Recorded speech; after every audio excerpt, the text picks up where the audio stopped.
రేవంత్ రెడ్డి కించపరచడాన్ని తీవ్రంగా ఖండిస్తున్నామని జాతీయ బీసీ సంక్షేమ సంఘం అధ్యక్షుడు ఎంపీ ఆర్ కృష్ణయ్య అన్నారు.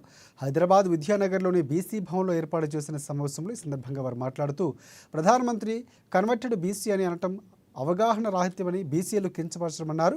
ఇది బీసీ సమస్యలపై జరుగుతున్న ఉద్యమాల్లో పక్కదారి పట్టించడానికి చేసిన ఎత్తుగడని వెల్లడించారు. బీజేపీ పార్టీ ఒక బీసీని ప్రధానమంత్రిగా చేయటం కాంగ్రెస్ పార్టీకి ఇష్టం లేనట్లు ఉందని, దేశంలో అత్యున్నతమైన ప్రధానమంత్రి పదవి బీసీలకు ఇస్తూ ఉంటే ఓర్వలేకపోతున్నారని ఆర్ కృష్ణయ్య ఆగ్రహం వ్యక్తం చేశారు.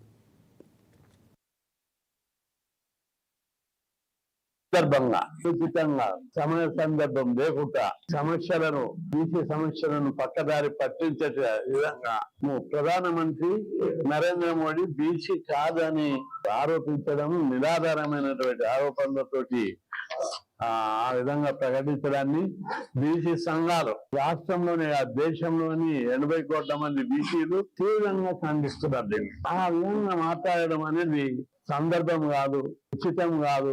ఏ పద్ధతిలో మాట్లాడుతున్నాను?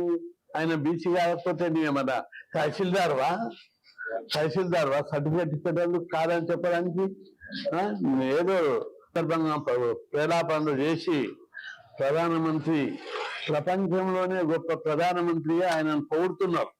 ప్రపంచ దేశాలని అమెరికాలో నిరాజనం పడుతున్నారు. చూసిన ట్రంప్ ఎట్లా ఆయనను రిసీవ్ చేసుకున్నారు, అమెరికా ప్రజలు ఎట్లా రిసీవ్ చేసుకున్నారు.